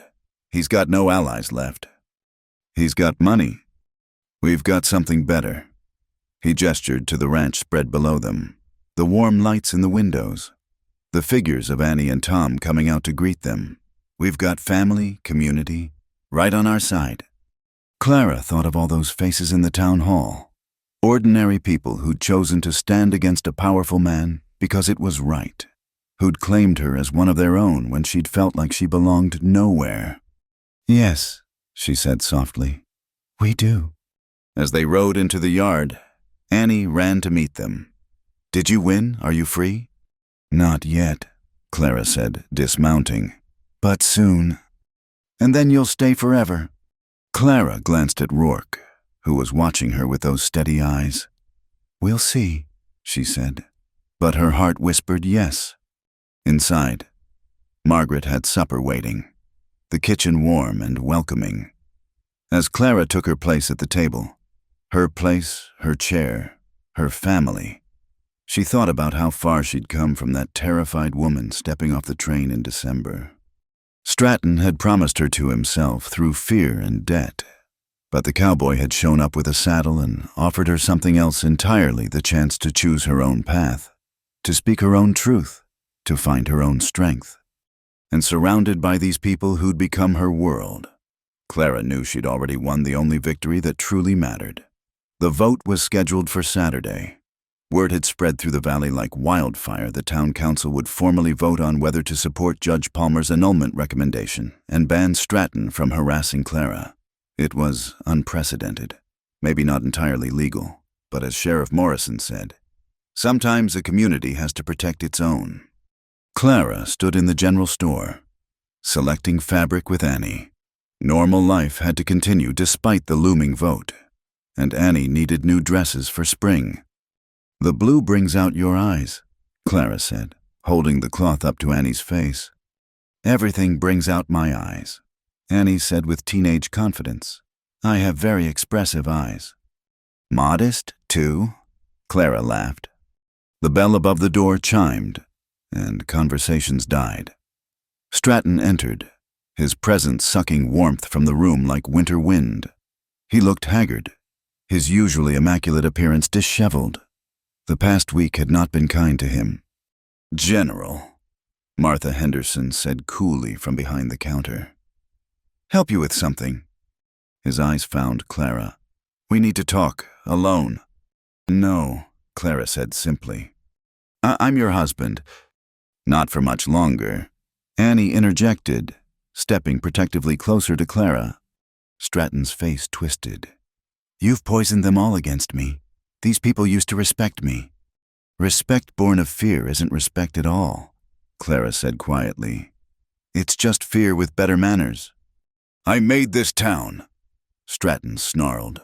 "My money, my influence." "Built on the graves of 2 women.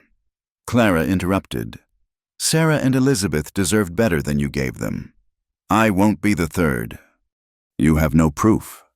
"I have their voices." Clara stepped forward, surprising herself with her steadiness. Every woman who's ever been afraid of her husband heard those voices in that courtroom. Every person who's bitten their tongue rather than speak truth against power. We all heard them. Stratton moved toward her, but suddenly Tom was there. All 6 feet of ranch hand solidarity. "Store's getting crowded. General, best you move along." "You dare." "I dare." Tom's voice was mild, but his hand rested easy on his hip. "Question is, do you—" Stratton looked around the store. Every face was turned against him, Martha Henderson, the other shoppers, even young boys who'd once run his errands for pennies. He was alone in a room full of people, and the realization showed in his eyes. "This isn't over," he said, but the threat sounded hollow now. "Yes," Clara said firmly. "It is." He left, the bells chime, somehow mournful in his wake. The store collectively exhaled. "Well," Martha said briskly, "who's for some fresh coffee on the house? Seems we could all use some." That evening, the Box R kitchen was fuller than usual. Word of the confrontation had spread, and people kept dropping by to check on Clara. Maria had even come from her sister's house, bringing tamales and fierce hugs. "He grows desperate," Maria said. "Desperate men do foolish things." "Let him," Margaret said grimly. "We're ready." But Clara felt uneasy. Stratton had built his life on control. What would he do when that control finally slipped away completely? Her answer came near midnight. She woke to the smell of smoke. "Fire!" Tom's shout rang across the ranch. "Barn's on fire!" Clara tumbled from bed, pulling on her wrapper and boots. Outside, orange flames licked at the barn's roof. Ranch hands ran with buckets, forming a chain from the pump. Horses screamed in terror. The animals. Clara ran toward the barn, but Rourke caught her. Too dangerous. "Bess is in there." She pulled free, ducking into the smoke-filled structure. The heat hit her like a physical blow. Smoke burned her eyes, her lungs. She could hear horses kicking at their stalls, panic in every sound, moving by memory. She found Bess's stall, fumbling with the latch. "Come on, girl. We have to go." The mare was wild-eyed with fear, but Clara's voice seemed to reach her. She grabbed the halter, leading Bess toward what she hoped was the exit. The smoke was thicker now, disorienting. Strong hands suddenly gripped her shoulders. Rourke, a wet cloth tied over his face. "This way." Together they stumbled out, Bess bursting free the moment she smelled clean air. Clara collapsed on the ground, coughing, as Rourke and the others rushed back for the remaining animals. "You fool girl." Margaret knelt beside her, checking for burns. "You could have been killed." "Couldn't leave her." They managed to save all the horses, though the barn's roof collapsed just as they led the last one out. The ranch hands fought the fire through the night, keeping it from spreading to other buildings. By dawn, the barn was a skeleton of blackened timbers, but everything else survived. Sheriff Morrison arrived as the sun rose, taking in the destruction. "Anyone hurt?" "Smoke and singed hair," Margaret reported. "We were lucky." This wasn't luck. Tom emerged from the ruins, holding a charred can. "Kerosene, Fire was set deliberate. Morrison's expression hardened. Can you prove who? Who else would it be? Rourke demanded. He was covered in soot, eyes red from smoke. Stratton's the only enemy we've got. Knowing and proving are different things, Morrison sighed. But this changes things. Attempted arson, endangering lives. Judge Palmer needs to hear about this. News of the fire spread quickly. By noon, wagons were arriving with lumber, tools, offers of help. The barn raising that followed was like something from Clara's childhood neighbors working together. Women coordinating meals, children running underfoot. Never seen anything like it. Clara marveled to Margaret as they served dinner to the workers. Community, Margaret said simply. Stratton thought burning our barn would break us. Instead, he's brought the whole valley together. By evening, the frame of a new barn stood against the sky. Not finished, but started. A statement of resilience. Judge Palmer arrived as folks were cleaning up. His face was grave as Morrison filled him in on the fire and their suspicions. This accelerates things, he said. The vote was scheduled for Saturday, but given this escalation, "Have it now!" A voice called out. Clara turned to see Mayor Henderson climbing from his wagon. "Half the town's here already. Let's settle this tonight." "Highly irregular," Palmer noted. "So's burning down barns," Henderson replied. "Morrison, you agree?" "I do. Folks are angry. Better to channel that into something legal before someone takes matters into their own hands." Palmer considered. "Very well.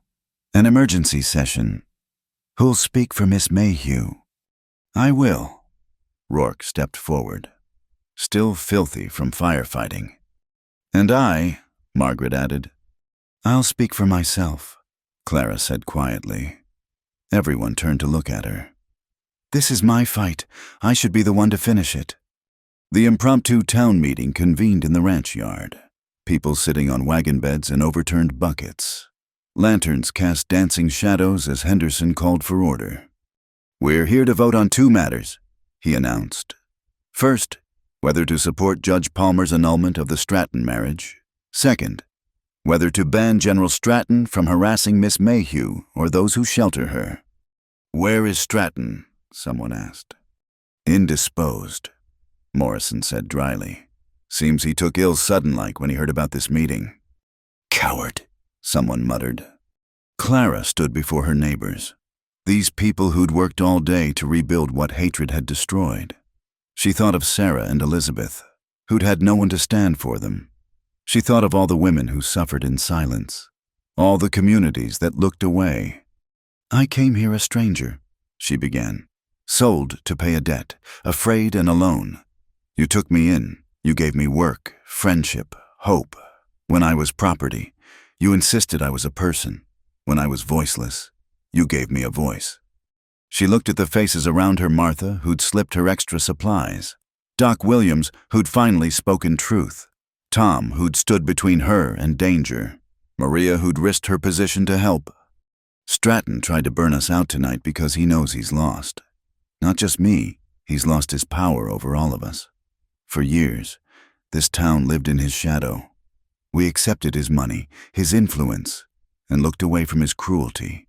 But no more. Murmurs of agreement rippled through the crowd. "I vote yes," Clara concluded. "Not just for my freedom, but for Sarah and Elizabeth. For every woman who needs to know she has somewhere to run. For every community brave enough to say no more." The vote was unanimous. Every hand raised, every voice counted.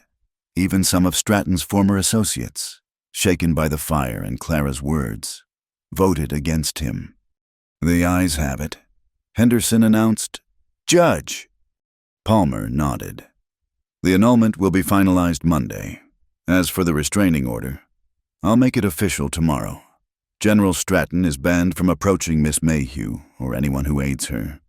Cheers erupted. People hugged, shook hands, celebrated not just Clara's freedom but their own liberation from fear. "Furthermore," Palmer continued when the noise died down, I'm recommending a full investigation into the deaths of Sarah and Elizabeth Stratton.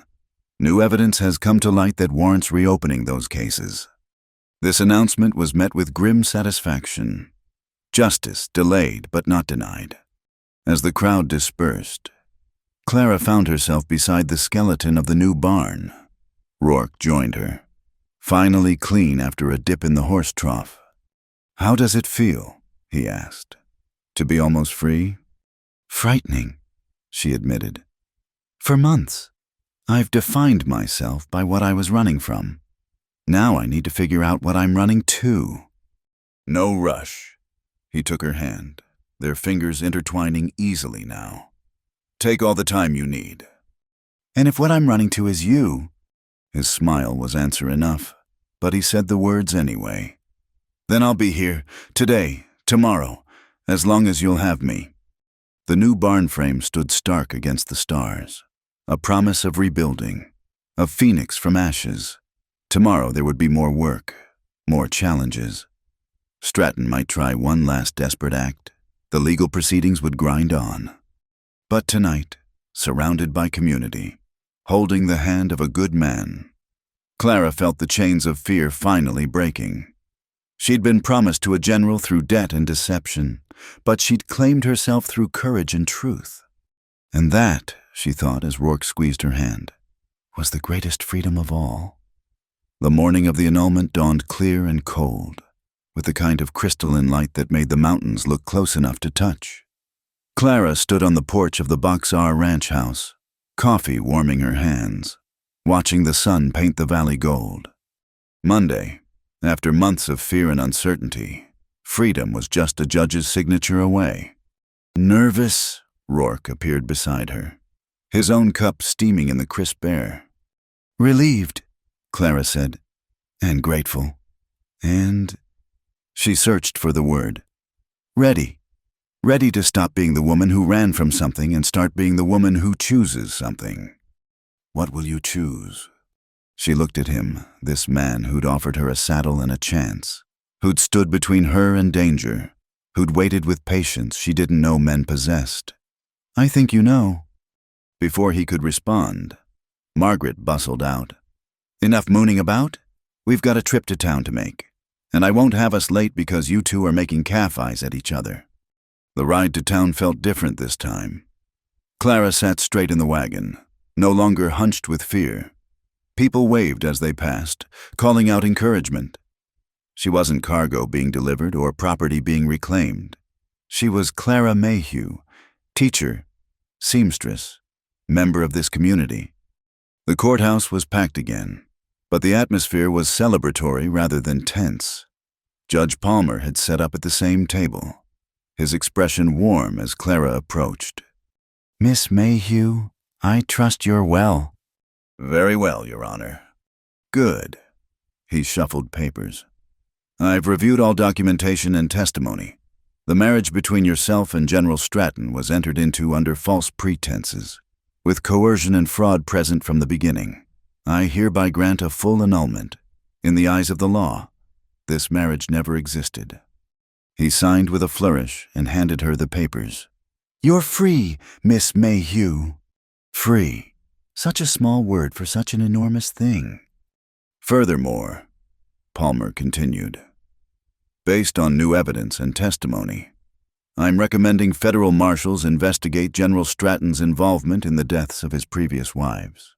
He's been taken into custody pending—" The courthouse door burst open. "He's gone."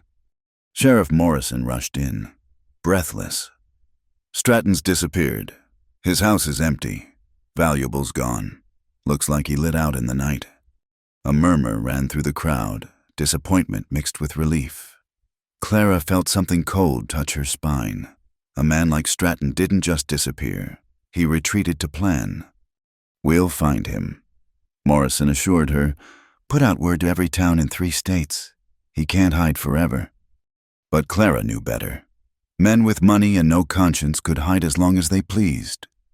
Still, he was gone, and she was free. That would have to be enough. Outside the courthouse, the celebration began immediately. Martha Henderson pressed flowers into Clara's hands. Doc Williams offered congratulations with suspiciously bright eyes. Even the minister who'd refused to speak against Stratton shuffled up to mumble an apology. "Party at the Box R," Margaret announced. "Everyone's invited." The ranch had never seen such a gathering. Tables groaned under the weight of food neighbors brought. Fiddle music filled the air. Children ran between the adults' legs, while dogs barked joyfully at the chaos. Clara found herself pulled into dance after dance, passed from partner to partner like a celebration itself. But her eyes kept finding Rourke, who watched from the porch with a small smile. As the sun began to set, casting long shadows across the yard, Clara finally escaped the dancers. She found Rourke by the new barn, running his hand along the fresh timber. "Hiding?" she asked. "Waiting," he corrected. "Figured you'd need a moment of quiet eventually." They stood together, listening to the music and laughter drifting from the house. The mountains glowed purple in the dying light, and somewhere an owl called its nighttime greeting. "I've been thinking," Clara said, "about what comes next. And I want to stay, not because I have nowhere else to go, but because this is where I want to be. These people, this place." She turned to face him. "You, Clara, let me finish." She took a breath. "I was promised to a man I feared, traded like property to pay a debt. I thought that was my story victim, commodity, runaway, but that was just the prologue." She gestured to the ranch, the gathering, the life she'd built. "This is my story, teaching Annie, arguing with Margaret about seasoning, learning to birth calves and mend fences, choosing my own path, choosing you, if you'll have me. If I'll—" Rourke laughed, pulling her into his arms. "Woman, I've been yours since the night I left that saddle in the snow. Just been waiting for you to realize you're mine too." "Then I guess we're settled." "Guess we are." He kissed her then, there in the shadow of the barn they'd built together, with their community celebrating around them and the mountains standing witness. When they broke apart, Clara saw Margaret watching from the porch, trying to look stern but failing to hide her smile. Annie stood beside her, actually bouncing with excitement. "About time," Annie called out. "Can we plan the wedding now?" "Give them a moment, child," Margaret chided, but she was already eyeing Clara with a matchmaker's calculation. "Though a spring wedding would be nice, when the aspens are leafing out." Clara laughed, leaning into Rourke's solid warmth. "One step at a time. I've only been unmarried for about 6 hours." "Best 6 hours of your life," Rourke murmured. "Getting better every minute." As if summoned by the romantic moment, Tom appeared with his fiddle. "How about a waltz for the happy couple seems fitting." The music was sweet and slow, and Rourke led her in a dance right there in the barnyard. Sawdust and stars their ballroom. Others joined them gradually, couples swaying in the gentle evening. "Never thought I'd be dancing at my own annulment party," Clara said. "Life's strange that way." Rourke spun her carefully. "Sometimes the worst roads lead to the best destinations." She thought about that, the fear that had driven her onto that train, the desperation that had sent her into a blizzard, the courage she'd found in community. Without Stratton's cruelty, she'd never have found Rourke's kindness. Without being sold, she'd never have discovered her own worth. "No regrets?" Rourke asked, reading her thoughtful expression. "None. Well, maybe one." He raised an eyebrow. "I wish Sarah and Elizabeth could see this, could know that their voices were finally heard. That justice, however delayed, still came calling." "Maybe they do know." He gestured to the star-filled sky. "Maybe they're dancing too, finally free." The party continued late into the night, but eventually, families began drifting home. Clara helped with cleanup, moving through the familiar kitchen with ease. This was her home now. These people her family. "Leave it," Margaret finally ordered. "Morning soon enough for dishes. You've had a big day." Clara hugged the older woman impulsively. "Thank you for everything." "Nonsense. You've given us more than we gave you." Margaret's voice was gruff with emotion. "Reminded us how to stand up, speak truth. That's worth a dozen barn raisings." Later, Clara stood once more on the porch, wrapped in a shawl against the cool night air. The ranch was quiet now, peaceful. In the distance, coyotes sang their ancient songs. Rourke joined her, as she'd known he would. They stood close but not touching, comfortable in shared silence. "Long journey from that train platform," he said finally. "The longest." Clara smiled. "Remember what you said when you brought me that saddle? Every woman needs her own saddle and the ability to use it." "I remember. You were right, but you left something out." "What's that?" She turned to him. This good man who'd shown her that strength could be gentle, that love could be patient, that choice was the greatest gift of all. "Every woman needs her own saddle," she said, "but it's even better when she has someone worth riding alongside." His smile was bright as the stars. "Is that a proposal, Miss Mayhew?" "Maybe it is." "Then maybe my answer is yes." They sealed it with a kiss, there under the vast western sky, while the mountains kept their eternal watch. Tomorrow there would be plans to make, a life to build, maybe more challenges to face. Stratton was still out there somewhere, a shadow on the horizon. But tonight, Clara Mayhew was free, free to choose, free to love, free to write her own story under these endless stars.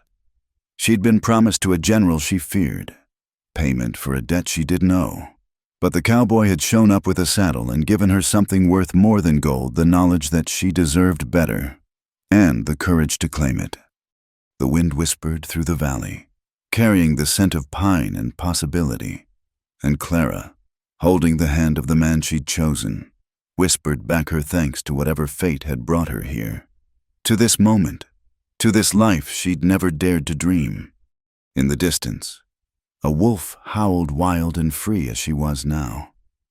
Clara smiled and went inside, ready for whatever tomorrow would bring. Her story was just beginning. Thank you so much for listening to this story.